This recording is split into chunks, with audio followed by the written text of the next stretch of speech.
allez bien? Oui. Bonne soirée? Oui. Il y a pas longtemps, j'étais à Paris avec ma mère. C'était génial. Ouais, moi, je vais pas souvent à Paris, je suis plutôt du genre à rester dans ma campagne, tranquille. Donc là, j'étais impressionné par tous ces immeubles, ces bâtiments, ces monuments, ces gens pressés aussi. Les gens, ils sont pressés à Paris. Oh, je n'avais jamais vu ça. T'as un feu rouge avec ma mère, tout devant. C'était même pas encore passé au vert, et un mec, il a ouvert la fenêtre, il a dit: oh, tu la bouges ta caisse là! C'est pas possible, j'ai les gosses à emmener à l'école, moi! Ma mère, elle est sortie de la voiture, elle a dit: non mais ça va pas! Vous connaissez le code de la route un petit peu quand même? Ah, parce que moi, je respecte! C'est rouge, alors je n'avance pas, merci! Après, avec ma mère, on était là, ok. Ok, on était prête? Ok. Accélère, c'est bien, accélère! Oh, j'ai vu plein de trucs à Paris, j'ai vu plein de trucs. J'ai vu des pigeons, beaucoup de pigeons, énormément de pigeons. Je vais me poser une question, je dis à ma mère: mais les habitants de Paris, c'est des Parisiens les pigeons, non? Ils sont pas chelous, ils sont bizarres les pigeons en Paris. Moi j'ai vu une fois un pigeon dans ma campagne, il m'a vu, il a fait: oh putain, oh putain un humain. Les gars, à Paris, t'es tranquille sur un banc, assis, un pigeon il vient de voir et il dit: salut, ça va?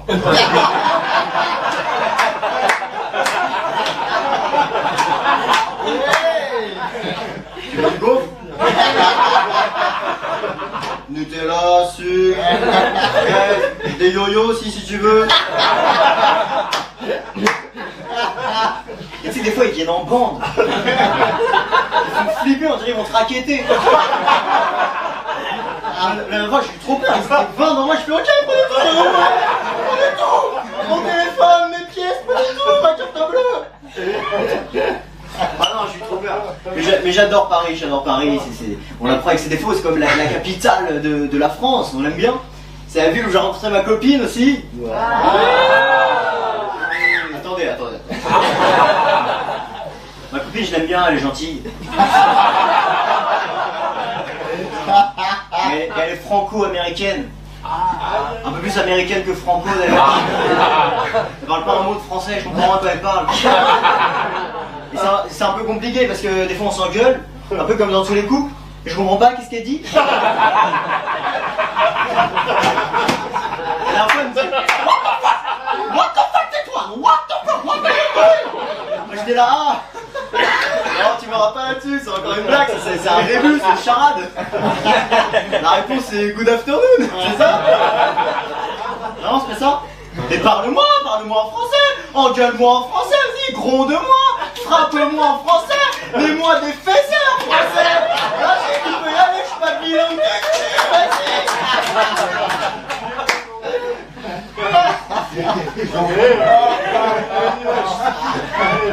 Mais là ça va, en ce moment j'ai l'impression qu'on commence à renouer des liens. Elle m'a présenté à sa famille.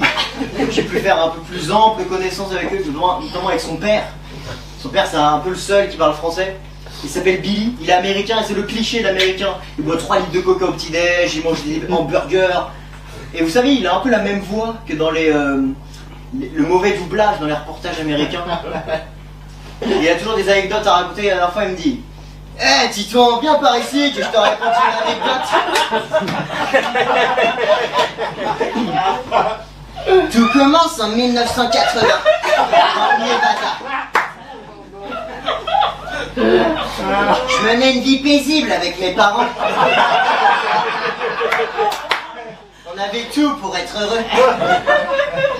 Mes frères, mes sœurs, moi-même, on était super heureux. Mais malheureusement, tout a basculé à l'aube de mes 18 ans. En effet, je me suis lancé dans le deal de canne à sucre. Ouais, je sais ce que tu te dis là. Wow, ce type est un vrai gangster. Ouais, t'as raison, tu peux avoir peur. Alors je me suis lancé dans le deal de canne à sucre, c'était la spécialité de mon quartier. Dans le Yucatan, on vendait que ça, des cannes à sucre par-ci, des cannes à sucre par-là. En petit, voilà, il y avait de la canne à sucre. Et puis, j'ai commencé à fréquenter des gens qu'il fallait pas trop fréquenter, si tu vois ce que je veux dire. Mais bref, on n'est pas là pour parler de ça.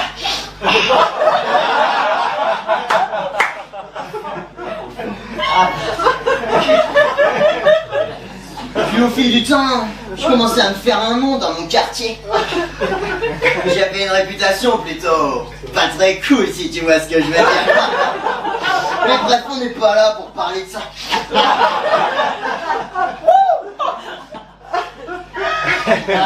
Et alors les flics, ils ont commencé à s'intéresser à moi. De plus en plus près, de plus en plus souvent. Et je devais me faire de plus en plus discret. Et un beau jour, alors que je lisais un bon livre sur un transat dans mon garden, jardin en français si tu préfères, j'ai appris que la police était vraiment pas très loin. Et là, pour une fois dans ma vie, j'ai eu ce sentiment dans mon cœur. J'ai paniqué. Alors, je suis sorti de chez moi et je suis monté à bord de mon pick-up. En français si tu préfères. Et je suis parti, j'ai pris la route 66, à fond les ballons. Mais il s'avère que je regardais pas trop la direction où je conduisais. Ouais, excédé par la panique sûrement. Et là d'un coup, bam! Wow, my fucking body, wow, mais qu'est-ce que c'est ce truc, wow, fucking body, wow, j'ai percuté un truc énorme, mais qu'est-ce que c'est? C'est au moins une girafe, un éléphant, un rhinocéros, un crocodile, un hippopotame, un lion, un tigre, mais qu'est-ce que c'est? Fucking body, man, fucking, wow, faut que je me calme, mec, wow. Qu'est-ce que c'est que ce truc? Merde. Non, alors là, je vais voir, et qu'est-ce que je trouve affalé devant le capot qui fumait comme ça? Un petit écureuil. Il était là, il était tout mignon devant le capot, je savais même pas quoi en faire. Et là m'est venue une super idée. Je vais le faire cramer cet écureuil.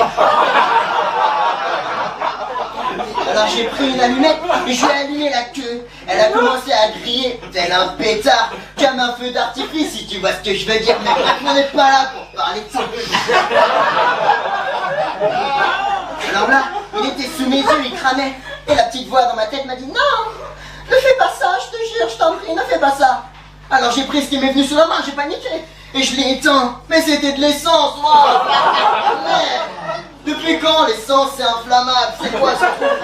Alors moi j'étais là, et je mettais des coups de pied pour qu'il s'éteigne, je mettais des coups de pied. Il était mal en point le machin, moi je peux te le dire.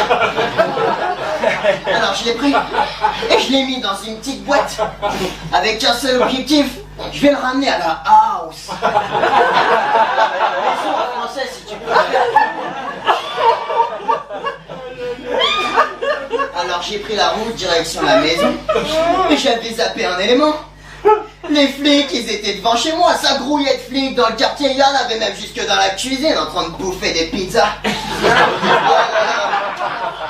Alors là m'est venue une idée. Je me suis dit, tiens, et si j'appelais mon pote Ricky? Mon pote Ricky, c'est mon ami depuis toujours, on s'est rencontrés à la primaire. Mais bref, c'est pas grave, on n'est pas là pour parler de ça. Donc je l'ai appelé, je lui ai dit, ouais, Ricky, ramène-toi, faut que tu m'aides. Et il est venu, ce bon vieux Ricky. Il est arrivé, il a été voir les flics, il leur a dit, je sais où se cache Billy. Il est dans une grange au Nouveau-Mexique. Et ses poulets sont tous partis au Nouveau-Mexique. Et j'ai pu rentrer chez moi, tranquillou bilou, illico presto. Des mois passent, des semaines passent. Et je mène une vie paisible avec mon petit écureuil. J'avais fait un petit nid douillet, un petit oreiller, une petite chambre. C'était devenu mon animal de compagnie. Je l'avais même appelé John. Il était génial, John. Je le nourrissais essentiellement de croquettes. Mais j'avais oublié un détail. C'était les croquettes de mon labrador. Merde, mon labrador Gérard. Gérard, à la base, c'était le labrador de mes parents, mais je l'ai récupéré quand ils sont partis. Bref, c'est pas grave, on n'est pas là pour parler de ça. Et un beau jour, un beau matin, alors que je lui apportais le petit déj au lit, il était là, dans le lit. Il avait cassé les lattes, il était devenu énorme. C'était plus un écureuil, c'était un grizzly, le truc. Oh, mec, mais comment c'est possible? À l'heure où je t'en parle, j'en reviens toujours pas.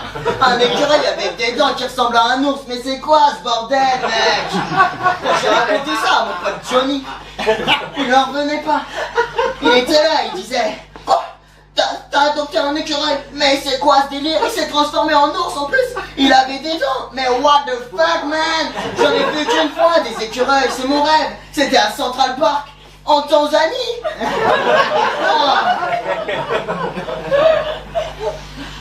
Tu vois, mon petit Titouan, si tu dois retenir une seule leçon de cette anecdote, n'adopte jamais d'écureuil. Parce que du jour au lendemain, ça peut devenir un ours. Allez, on est plus là pour parler de ça.